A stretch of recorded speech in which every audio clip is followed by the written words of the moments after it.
What it do? It is I, it is me, it is your boy E to the R to the I to the C. And this right here is Not Life and Times of Aaron. Of course, it's me and my co-host T-Mac. T-Mac, you want to say hello? Wave to the people. Wave to the community. You want to blow him a kiss? Yeah, from T-Mac. What's wrong, baby? You scared of what?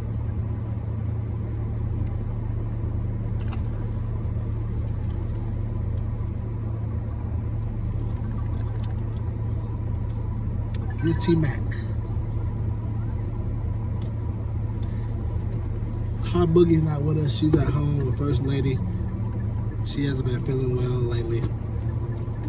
Hot Boogie got sick, like had a fever, all kind of stuff. Like her fever's been up and down. And this morning, First Lady called me and was like, "Yo, she's not feeling well," all that. So she decided to keep her at home. So tomorrow I was gonna do a half a day. I was gonna go into work and then come home or whatever. But after the crap that I tell you about today, I'm just taking the whole day off tomorrow. I'm taking work from home day tomorrow and Friday. So let me tell you about my third microaggression at work. My first microaggression is when I first got hired. They had me sitting over there by the door, which is a horrible spot. You know, after all these spots open, they had me sitting over there by the door, a horrible spot. It was chilly, right? And I had on a skull cap because, you know, it's chilly, you get cold, you know, whatever, you don't get sick, right? Gotcha. So I'm doing my thing, the supervisor come over. He comes over, and he's like, "Hey, you know, just want to let you know HR had said," was it HR? That, you know, you really can't, I think it was HR that said, "You really can't have that skull cap on." I'm like, "Oh, okay, all right, you know, I'm here, you know, I'm trying to be cool, because I don't know how long I'll be here, but I'm looking for another gig, because you know how it is now, it's not like you just find another gig like that." That's why I tell y'all all day to start your own businesses, start your own thing, so you don't have to worry about no other man holding the job over you. And I feel like that the same way. That's why we're on accountability partners, because we're on the same journey to do our own thing, so no person can hold anything over us. We can just get up and leave when we want. We got our own second source of income coming in. We got savings. We got whatever we need to do, you know. That's why I've been preaching to y'all, because I'm on that journey together. We're on the journey together. That's why we're accountability partners. So that was the first one. I was just like, now mind you, when he said that, there was another cat that comes to work and he wears hats. He wears a hat to work, like a full 5950 or a new era 95 brim hat. He's wearing one of those trucker hats. He wears one of them. He wears a hat and nobody says anything to him. And he works in one of the strictest departments where they wander around and look at them every day, ask them if they're on time, all that. He does all that. Yes, baby, yes. Yes, a hat. So he wears a hat. You said what? Yep, no hat. So he wears a hat. Nobody said anything to him. And if you're wondering, how do you know, Eric? Because even after that happened and I saw him the next day, he's still wearing a hat. He's still wearing a hat. He's still wearing a hat. Right? So, check this out. So time goes on. Starts getting chilly. Microaggression number 2. I'm at my desk. By this time I had moved. HR came and saved me. Got me moved. So I'm down at the end. I'm perfectly fine. Right? All of a sudden I get a message. The supervisor gets like, "Yo, come to my office." I'm like, "All right, what's up?" He's like, "Yeah, man, I don't know who really said it, but someone has said it, like, you know, you really can't wear a hoodie to work." I'm like, what? I'm like, everybody's wearing a hoodie. You've worn a hoodie before.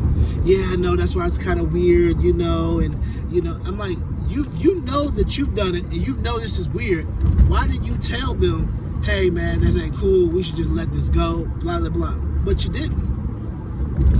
Third of all, that dude I told you about who wears hats, he wears sweatpants to work.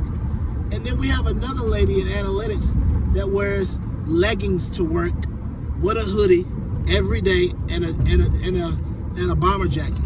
Leggings hoodies, and a bomber jacket. Wears the same outfits every day. Everybody knows. Every day to work. Every day.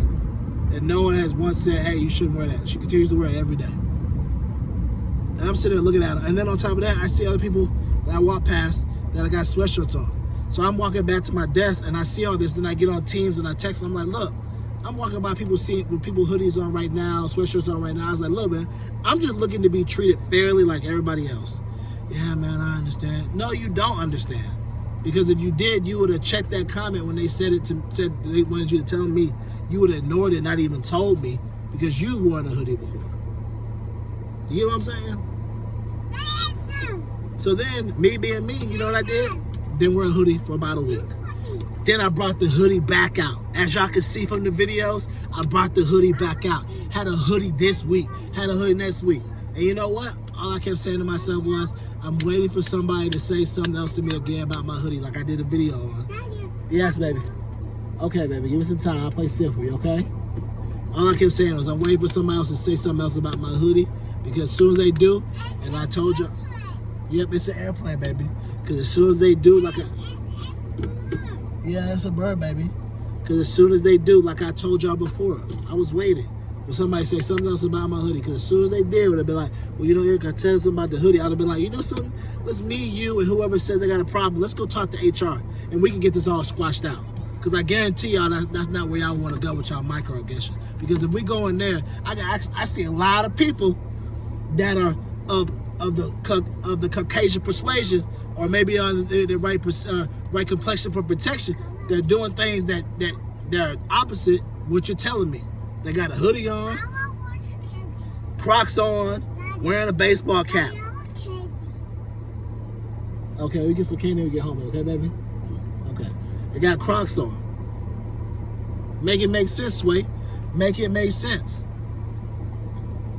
That's what I said. The microaggressions, bro.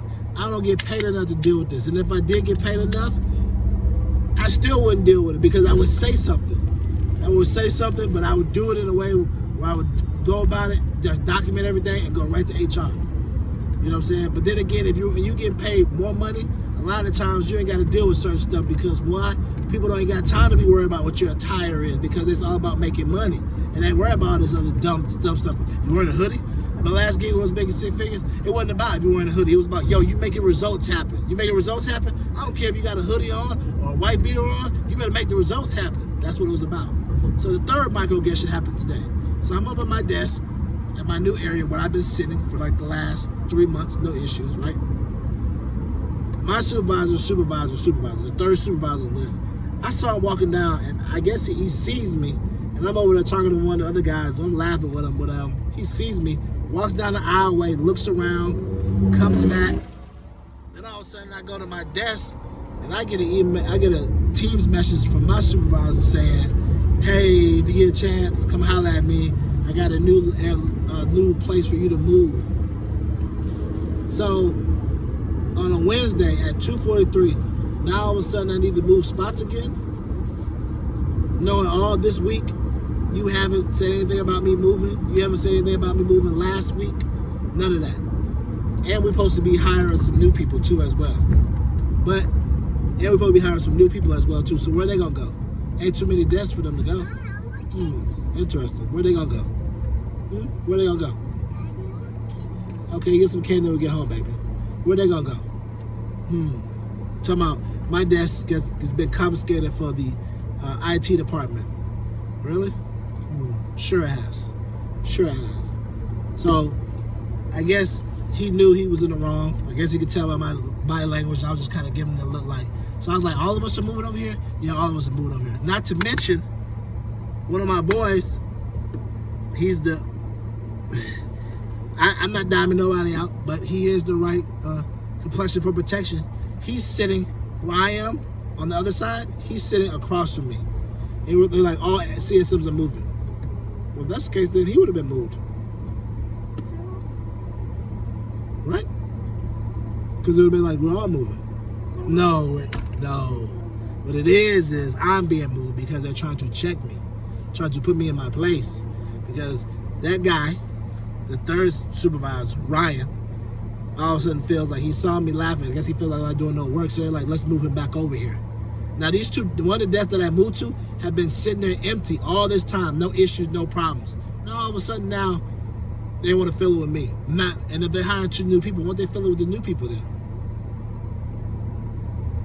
So I'm gonna sit back and see if my desk becomes a CSM desk. And if it does, I'm gonna say something. I'm gonna be like, that's crazy how CSM sitting at my desk, huh? Yeah. But then here's where I'm gonna say something if I see it.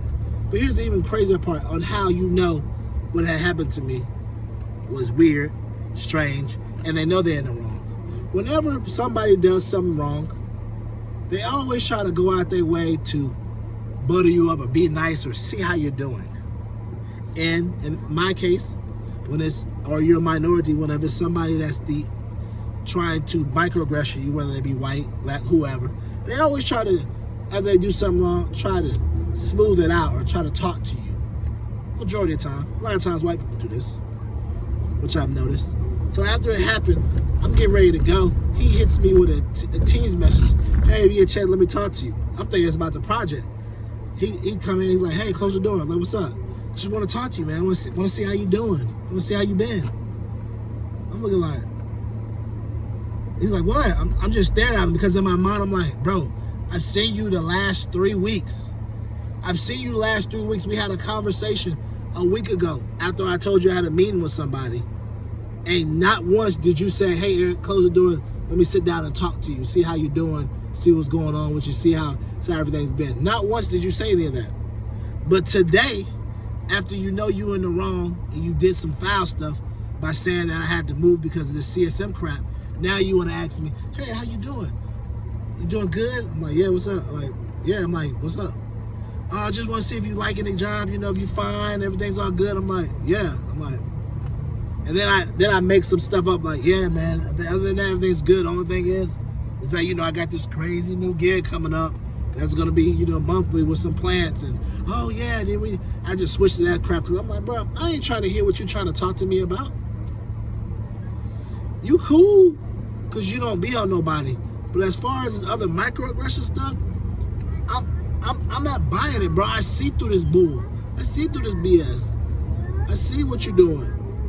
And that's how I know. I was already suspecting what it was in the wrong, but this even showed it even more. Because you all of a sudden now want to, hey, I want to talk to you, man. You know, I ain't really getting a chance to talk to you. Bro, if someone's seen you for 3 weeks, bro, they've seen you, and you talked to them. You literally came to their office, right? Told them about the stuff that you're working on, talked to them, and then they say, all right then, man, I'll talk to you later. And they've said this 3 or 4 different conversations over the last 3 weeks, and they haven't once brought up, well, all of a sudden, hey, I want to talk to you. Don't you know that's suspicious? And now all of a sudden, now you want to talk to me after you moved me because it's supposedly we all got to be on one side? That's what I'm saying, bro. So for all y'all out there thinking like, oh man, maybe he be exaggerating. No, I'm not exaggerating. I'm the type of person, I understand people exaggerate and feel like people are coming or I'm going to do whatever. But this is literally blank microaggressions that are happening that I see, and I'm over here looking like, this is very random for this to be happening considering the fact all this is going on. I'm not the type of person where I just start yelling out someone's being microaggressive or blatant racism or doing whatever. I'm not the type of person like that. I'm the type of person I look, see the scenario, see how people are acting, see how people are treating people, and then from there make my decision on what I see and what's happening and how other people aren't being treated the same. And like I told you in another video, stand on business. For minorities, we just want to be treated the same. That's all we ask for. I'm not asking for any other extra hookups, even though some white folks get hookups that they don't deserve or whoever, and that's how you want to do it. But don't get mad when black people give each other hookups. All I'm saying to you is, I don't have no problem if I have to go to a job, work, and get my way up there, whatever. But my whole thing is treat me like everybody else. If you got these other cats out here wearing hats and sweatpants, and ain't nobody saying a word to them, don't sweat on me about a hoodie. And if you've worn a hoodie and you're the person I report to, and you know you've worn a hoodie, why come to me and say, hey man, I'm gonna say something to him, when you should have been like, all right, I'll say something to him, and just forgot about it and never said anything to me at all. Because now you're being a hypocrite. Yes, baby. You said what?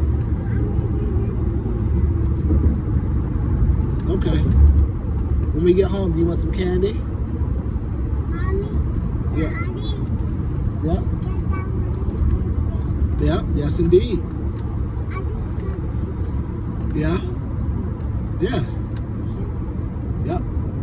So like I was saying, I'm not the type to just run up and just start saying that. I'm the type to sit, look, and be like, oh man, they wild, they being foul now. Because it's one thing for them, they would be like, yo, he could do all this, and you're like, all right. But then for y'all to let him do all that, then say something to me, or say somebody else about a hoodie or something, okay. You know you foul, you know you're in the wrong. And like I said before, when he told me that he wore the hoodie, and then you had the nerve to try to discipline me and tell me that I shouldn't wear one, man, get the freak out of here, bro. I was like, bro, I told y'all before in the Stand On Business video. If you get a chance, I'm gonna link this to the Stand On Business video. Okay, we gotta get some when we get home, baby, okay? Okay? Cheese. I'm gonna see about linking this to the Stand On Business video. And like I told y'all before in that video, I'm the type, I said in the video, you only gonna get 3. Like Batman. That's 1, that's 2, there's not gonna be no more. Trust me. And this was it. I was already applying to get up out of here, and I already was like, you know, had that fourth interview, and I was kind of wondering if I was going to. Now I told First Lady, I was like, man, I'm just going to take it. I don't care if I got to do a 4th and a 5th, I'm taking it. She said, what you mean? I was like, I asked the Lord, I had prayed to the Lord. I said, Lord, if this is the job that you want me to stay at, show me why I need to stay. And if this is not where I need to be somewhere else, show me, Lord. And the Lord has shown me this past week. You showed me with this, and you showed me with how the girl wasn't feeling well, and I was rushing to work, and all I kept thinking about was, man, if I worked from home, I wouldn't have to deal with this. I could just be at home with my kid and help out First Lady and take care of her so I don't have to keep sending her to school so I could be there. Yeah, it's black.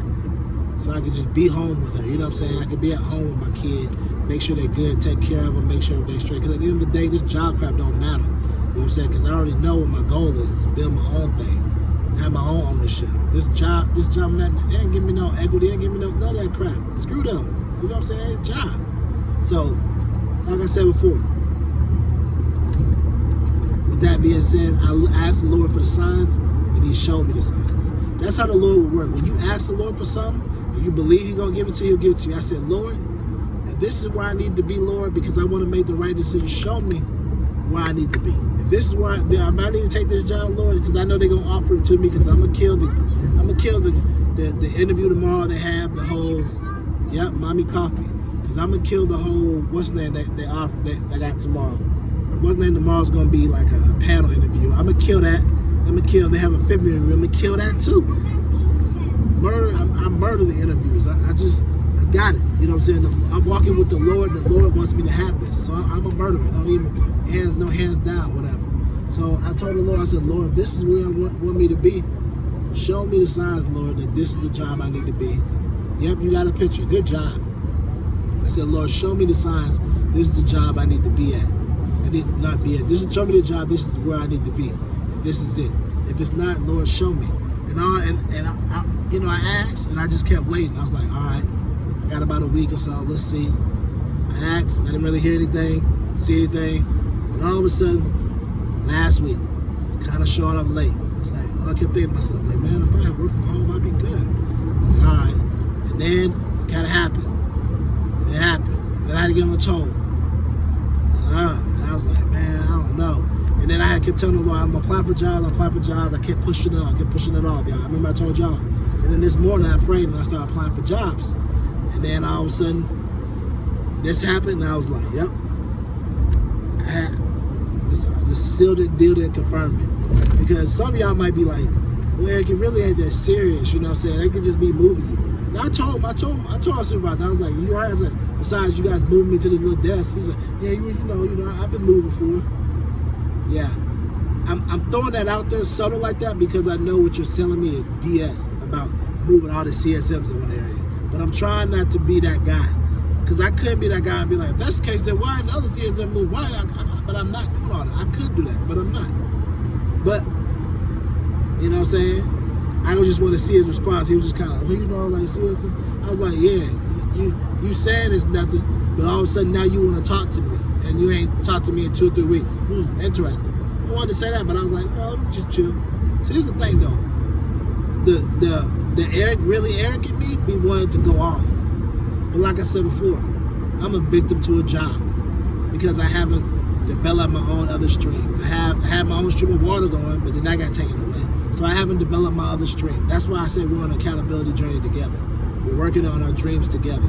Because if I had another stream going, like the vlog was going automatically and the vlog was bringing in $2,000, $3,000 a month, I sure would have told him what was on my mind. Because if he would let me go, I'd have been like, all right, the vlog doing this, I just have to crank it up to the max and get more. But at least got something. But since I don't have that other stream going because my water got taken away from me, I don't have, this is it right now. This is the only stream I got right now because my water's gone. My water was a good stream. I was bringing in extra 1,000, 2,000, all that. I was bringing that in, you know what I'm saying? Especially the more I was hustling. So everybody knows it takes time to build a stream of income up. It ain't easy. So with that being said, if I had this stream going already, I definitely would tell them. But since I don't, and the only stream I have going right now is this one, and my savings that I've saved up, which I don't want to go into, I just played it cool. I was like, all right, let me let it go. So understand my reasoning. Yep, mommy coffee, baby, mommy coffee. So understand my reasoning as to why I said, you're my accountability partner, I'm your accountability partner, and we're on this journey to becoming financially free, mentally free, and creating health as well. Because that's how it be a lot of times. When you don't have them second, third income streams coming out, passive income coming in, you be like, dang, I gotta chill out, because all I got is this in savings. The job market kind of crazy. But if I still have my, when I got, okay, but when I left the other job, we got into it, I already had the water stream going. I still had water going. So I was moving in the hopes that my other water was coming. Because now I was like, all right, I got this money, I'm good. But now all my water stream's gone. So that being said, I'm just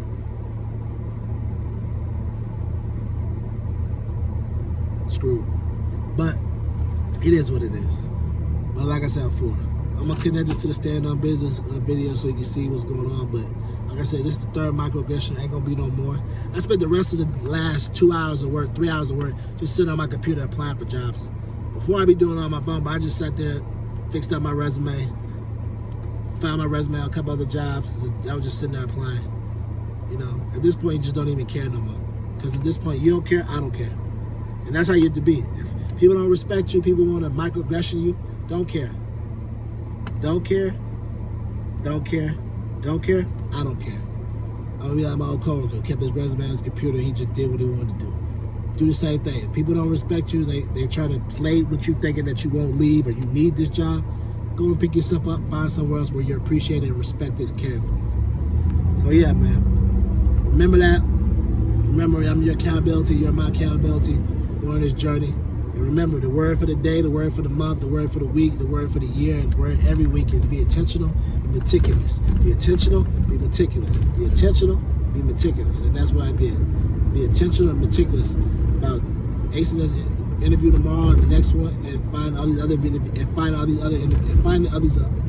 finding all these other jobs that I'm applied to, so we can get up out of here. And when we leave, we're like, here you go. Well, why you leaving? Tired of all the microaggression stuff y'all doing. It ain't even worth it. Y'all don't even pay me enough here. And if y'all did pay me enough, I still wouldn't deal with that BS. So with that being said, but hey, I'm your accountability partner, you're mine, and always remember, keep living your life, because if you don't, your life is not going to live